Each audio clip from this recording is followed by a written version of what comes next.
नमस्कार दोस्तों। मैं हिम्मत सेठ एक बार फिर आपके सामने उपस्थित हूँ एक नए विषय को लेकर।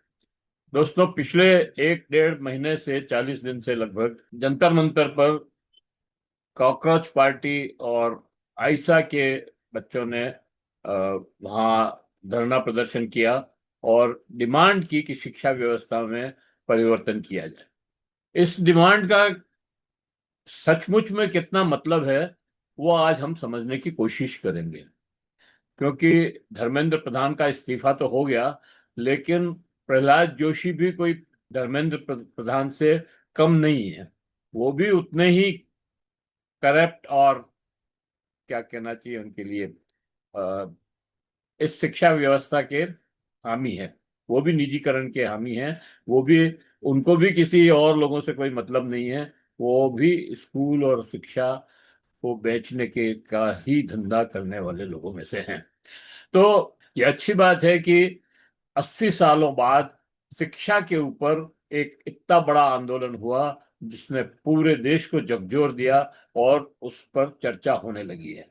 दोस्तों, मैं जिस उदयपुर शहर में रहता हूं, उसके आसपास पूरा आदिवासी क्षेत्र ही है। पूरा, आप समझ सकते हैं कि उदयपुर संभाग जो है लगभग पूरा आदिवासी क्षेत्र है। और वहां पर 5th शेड्यूल भी लागू। उसके बाद भी स्कूलों की स्थिति तो बहुत ही खराब है। आप जानते ही हैं कितनी जर्जर हो रही है स्कूलों की स्थितियां। और क्या वहां पर शिक्षा व्यवस्था है, उसको भी आपको पता है। कितने ही स्कूल तो खंडहर होकर के गिर गए हैं, लेकिन उनको रिपेयर करवाने की भी कोई व्यवस्था हमारी सरकारों में नहीं है। बातें बहुत की जाती है स्कूलों की, और बड़ी बड़ी बातें करने से कुछ होता नहीं है। लेकिन वास्तविकता ये है कि स्कूल जो है, स्कूल कहने लायक नहीं रहे हैं। क्योंकि स्कूलों में ना तो टीचर है, एक 8वीं तक का स्कूल है और एक या दो टीचर हैं। और फिर वहां पर टीचर नहीं होते तो बच्चे भी इधर उधर घूमते रहते हैं और फिर वो पलायन कर जाते हैं। फिर वो स्कूल ड्रॉप आउट हो जाते हैं। तो ये सारी समस्याएं हैं। बहुत सारे बच्चों के परिवार कई महीनों के लिए महाराष्ट्र, गुजरात, अ, दूसरे शहरों में चले जाते हैं। मध्य प्रदेश में भी जाते हैं कई लोग, इंदौर इंदौर। तो वो बच्चे भी उनके साथ चले जाते हैं और पढ़ाई छूट जाती है। और फिर वो भी मजदूरी करने में लग जाते हैं। इस तरह से बहुत सारी समस्याएं हैं। बहुत सारे स्कूल्स बंद, 1 लाख करीब स्कूल राजस्थान में पिछले 10 सालों में बंद हो गए। और पूरे देश में तो 1 करोड़ से भी ज्यादा स्कूल बंद हो गए हैं।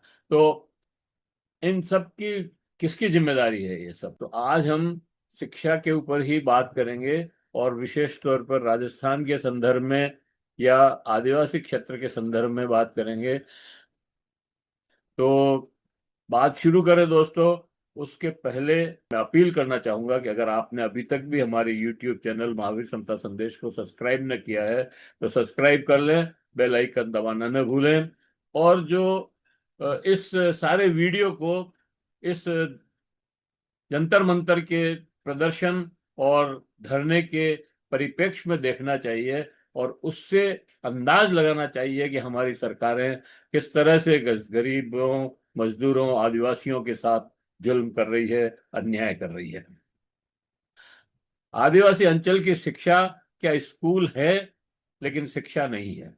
एक कड़वी सच्चाई है ये। पहाड़, जंगल, कच्चे रास्ते, स्कूल जाने आने के दृश्य आपको कई जगह दिख जाएंगे। क्या आपने कभी सोचा है कि आजादी के लगभग 80 साल बाद भी भारत के आदिवासी इलाकों में हजारों बच्चे 8वीं के बाद पढ़ाई क्यों छोड़ देते हैं? कई बच्चे तो 5वीं के बाद ही छोड़ देते हैं। मतलब क्यों पहली कक्षा के दाखिले लेने वाले 100 बच्चों में से केवल कुछ ही एमए तक पहुंच पाते हैं? 4-5%, 4-5 बच्चे, 100 में से 4-5 बच्चे हैं वो एमए करके निकलते हैं या एमए तक पहुंच पाते हैं। क्या इसका कारण केवल गरीबी है, या हमारी शिक्षा व्यवस्था की गंभीर गहरी विफलता है? तो दोस्तों, आज हम बात करेंगे उस भारत की जो महानगरों से नहीं बल्कि जंगलों, पहाड़ों, आदिवासियों की बस्तियों से शुरू होता है। कागजों में बहुत अच्छी शिक्षा प्रणाली बताई जाती है, बहुत सारे योजनाएं बताई जाती है, लेकिन जमीन पर हकीकत क्या है वो देखने की किसी को फुर्सत नहीं। सरकारी रिकॉर्ड बताते हैं कि लगभग हर गांव में प्राथमिक विद्यालय है, लेकिन असली सवाल यह नहीं है कि स्कूल है या नहीं है। सवाल यह है कि वहां शिक्षक नियमित आते हैं या नहीं आते हैं, कितने शिक्षक हैं, क्या विज्ञान और गणित पढ़ाने वाले शिक्षक हैं, क्या बच्चों को समझ में आने वाली भाषा में पढ़ाई होती है, क्या स्कूल में बिजली, पानी, शौचालय और प्रयोगशालाएं हैं। ये बड़े सवाल हैं जो हर गांव में इनका अभाव है। इनमें से किसी न किसी का अभाव तो जरूरी है, बल्कि कई गांव ऐसे हैं कि जिसमें इन ये सब चीजें अभाव है। कई आदिवासी स्कूलों में आज भी एक या दो शिक्षक पांच पांच कक्षाएं संभालते हैं। सबसे बड़ा संकट ये है दोस्तों कि प्राथमिक स्कूल गांव में है, लेकिन 9वीं की पढ़ाई के लिए बच्चे को कई किलोमीटर दूर जाना पड़ता है। लड़कियों के सामने सुरक्षा का प्रश्न खड़ा हो जाता है। परिवार कहता है इतनी दूर पढ़ने क्यों भेजें। यहीं से हजारों बच्चों की शिक्षा समाप्त हो जाती है और वो ड्रॉप आउट कर जाते हैं। शिक्षा का सबसे बड़ा दुश्मन राजस्थान, गुजरात, महाराष्ट्र और मध्य प्रदेश की सीमाओं से लगे आदिवासी क्षेत्रों में लाखों परिवार हर वर्ष मजदूरी के लिए पलायन करते हैं। बच्चे भी साथ चले जाते हैं। 3 से 6 महीने तक स्कूल नहीं जाते, वापस आने पर पढ़ाई छूट चुकी होती है, अंततः वे स्कूल छोड़ देते हैं। अधिकांश बच्चों पर घर में भोली, भीली, वागड़ी, गरासिया या अन्य स्थानीय भाषाएं बोलते हैं, लेकिन स्कूल में सीधी अंग्रेजी या हिंदी की किताबें सामने रख दी जाती है। बच्चा भाषा समझता ही नहीं है, पाठ क्या पढ़ेगा। धीरे धीरे उसका आत्मविश्वास टूट जाता है। गरीबी केवल पेट की समस्या नहीं है, ये शिक्षा भी छीन लेती है। कई बच्चे खेतों में काम करते हैं, कई कई निर्माण कार्यों पर मजदूरी करते हैं, लड़कियां घर का काम संभालती है। परिवार के सामने सवाल होता है, रोटी या कप पढ़ाई, और अक्सर रोटी जीत जाती है, पढ़ाई हार जाती है। दोस्तों, पहली क्लास में मान लीजिए 100 बच्चों ने एडमिशन लिया, 65 से 75% बच्चे 10वीं तक पहुंच पाते हैं, 40 से 50 12वीं तक। केवल 20 से 25% कॉलेज में एडमिशन लेते हैं, उसमें से लगभग 10-12%, 15% लोग ही एमए स्नातक हो पाते हैं, और 4 से 6%, 8% बच्चे एमए तक पहुंच पाते हैं। तो प्रतिभा की कमी नहीं है, मौकों की कमी है, अवसर नहीं मिलते हैं लोगों को, और इसीलिए वो शिक्षा से ड्रॉप आउट हो जाते हैं और बेरोजगारों की लाइन में लग जाते हैं। दूसरा सबसे बड़ा प्रश्न ये है दोस्तों कि 10वीं पास करने के बाद भी और बीए पास करने के बाद भी लोगों को बेरोजगारों की लाइन में लगना पड़ता है, उनके लिए कोई रोजगार नहीं। ये हमारी शिक्षा व्यवस्था की कमजोरी है कि लड़का बीए और एमए करने के बाद, पीएचडी करने के बाद भी चपरासी की नौकरी के लिए आवेदन करना पड़ता है। कई इंजीनियर्स भी चपरासी की नौकरी के लिए आवेदन करते हैं। तो ये शिक्षा की कमजोरी है, इसको ठीक करना जरूरी है, इस पर बात करना जरूरी है। लेकिन बात सिर्फ धर्मेंद्र प्रधान के इस्तीफे पर खत्म हो जाता है, धरना, आगे की बात नहीं होती है। मेरा मेरा मतलब है कि अगर ये धरना खत्म नहीं करते और पूरी व्यवस्था परिवर्तन की बातचीत सरकार के साथ करते रहते और उसको करने के बाद ही धरना प्रदर्शन हटाते तो ज्यादा उचित होता। दूरस्थ क्षेत्रों में छात्रावास की कमी है। यदि सरकार वास्तव में बदलाव चाहती है तो हर पंचायत में माध्यमिक स्कूल, माध्यमिक विद्यालय खोले, दूरस्थ क्षेत्रों में छात्रावास खोले। और केवल स्कूल खोलने से काम नहीं चलेगा दोस्तों, स्कूल में प्रॉपर पढ़ाई हो, गुणवत्ता युक्त पढ़ाई हो, उसके लिए अच्छे शिक्षक भी हों वहां पर। जब तक शिक्षक नहीं होंगे, केवल स्कूल खोल देना कोई समाधान का हल नहीं है।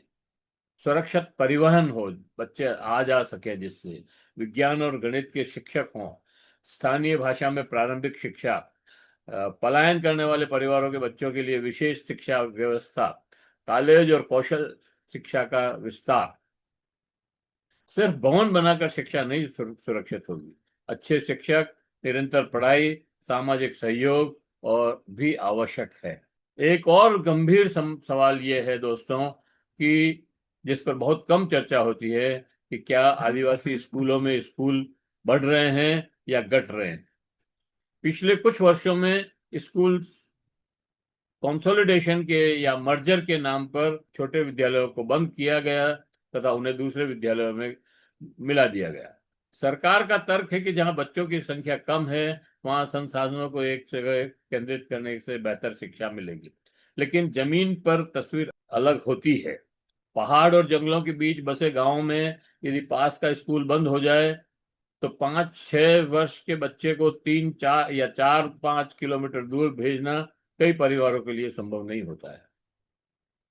नतीजा क्या होता है? बच्चा अनियमित हो जाता है, फिर स्कूल छोड़ देता है, और विशेष रूप से लड़कियां पढ़ाई सबसे पहले प्रभावित होती है। शिक्षा का पहला सिद्धांत है स्कूल बच्चे के पास होना चाहिए। बच्चे को स्कूल तक पहुंचने के लिए असंभव दूरी तय नहीं करनी चाहिए। यदि किसी विश्व आदिवासी गांव में से स्कूल हट जाता है तो केवल एक भवन बंद नहीं होता, बल्कि इस गांव के भविष्य का एक दरवाजा भी बंद हो जाता है। इसलिए केवल यह कहना पर्याप्त नहीं है कि स्कूलों का विलय हुआ है। असली सवाल यह है कि क्या इससे बच्चों की शिक्षा बेहतर हुई है? क्या स्कूल तक उनकी पहुंच और कठिन हो गई है? यही प्रश्न सरकार, समाज और शिक्षा के विशेषज्ञों से के समान गंभीरता से रखा जाना चाहिए। दोस्तों, सबसे बड़ा सवाल है कॉमन स्कूल सिस्टम और समान शिक्षा। शहर और गांव की शिक्षा में अगर एक रूपता होगी तो ज्यादा बच्चों को ज्यादा अवसर मिलेंगे और वो शिक्षा में न्याय जल्दी मिलेगा। एक और बात यह है कि निजी स्कूलों का बंद होना जरूरी है। जब तक निजी स्कूल रहेंगे, शिक्षा कॉमन स्कूल नहीं हो सकते, नेबरहुड स्कूल में पढ़ाने की व्यवस्था नहीं हो सकती जैसे बड़े और विकसित देशों में है। तो हमें भी कम से कम स्कूली शिक्षा को, केजी से पीजी तक मुफ्त शिक्षा होनी चाहिए वैसे तो, लेकिन अगर केजी से पीजी तक नहीं है तो केजी से 12 तक की शिक्षा तो मुफ्त की जाए। एक बात। दूसरी बात यह है कि राष्ट्रपति का बेटा हो या जमादार की संतान, सबको शिक्षा एक समान। जब तक ये फॉर्मूले लागू नहीं होंगे, शिक्षा में बड़ा बड़ा बदलाव देखने को नहीं मिल सकता। और यही गंभीर प्रश्न है। इसी पे चर्चा करनी है सरकार से, और सरकार को बाध्य करना था और फिर ये धरना हटाना था। ऐसा माहौल बार बार नहीं बनता। इसीलिए हम ये कह रहे हैं कि इस अवसर का लाभ उठाना चाहिए था, लेकिन आयोजकों ने इसको खत्म कर दिया। ये एक गलती ही माना जाएगा। आज देश विकसित भारत बनने की बात कर रहा है, लेकिन जब तक आदिवासी बच्चे समान अवसर के साथ डॉक्टर, इंजीनियर, शिक्षक, प्रोफेसर, वैज्ञानिक और प्रशासनिक अधिकारी नहीं बनेंगे, तब तक विकास अधूरा रहेगा। शिक्षा केवल किताब नहीं है। शिक्षा अवसर है, सम्मान है, और समानता की सबसे बड़ी कुंजी है। यदि पहली कक्षा में बैठा हर आदिवासी बच्चा 12वीं कॉलेज और विश्वविद्यालय तक पहुंचने लगे, तभी संविधान में लिखी सामाजिक न्याय को के सपने को सच किया जा सकता है। यदि आपको ये वीडियो महत्वपूर्ण लगा तो इसे अधिक से अधिक लोगों तक पहुंचाइए, ताकि आदिवासी अंचल की शिक्षा केवल आंकड़ों का विषय नहीं बल्कि राष्ट्रीय प्राथमिकता बन सके। तो ये वीडियो हम यहीं समाप्त करते हैं दोस्तों, और आशा करते हैं कि आपको ये वीडियो पसंद आया होगा। पसंद आया हो तो लाइक करें, फॉरवर्ड करें, और लोगों को भेजें। कमेंट बॉक्स में जाएं, कमेंट लिखें, सुझाव दें। आपके कमेंट और सुझाव हमें और बेहतर करने की ओर अग्रसर करेगा। मिलते हैं फिर किसी और वीडियो के साथ। आपने अभी तक भी अगर हमारी यूट्यूब चैनल महावीर समता संदेश को सब्सक्राइब न किया है तो सब्सक्राइब कर लें, बेल आइकन दबाना न भूलें। जय हिंद, जय भारत।